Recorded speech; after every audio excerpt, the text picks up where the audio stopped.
પછી કુકુબર, પછી કાવ, પછી ક્રો, પછી ડોગ.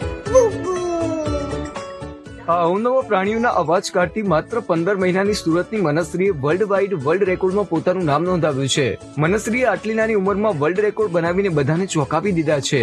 તેની ઉંમર માત્ર 15 મહિના છે અને આ ઉંમરે બાળકો સારી રીતે બોલી પણ શકતા નથી. એલિફન્ટ, ગોટ, ગૂસ, પછી આઉલ.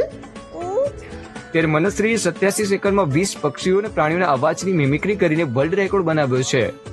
મારી દીકરી મનશ્રી રાવલ એને વર્લ્ડ વાઇડ બુક ઓફ રેકોર્ડ્સમાંથી એક વર્લ્ડ રેકોર્ડ ક્રેક કર્યો છે, જેમાં 15 મહિનાની એજ પર એને 87 સેકન્ડ્સમાં 20. આખો વિડીયો જોવા માટે ડાઉનલોડ કરો દિવ્ય ભાસ્કર એપ.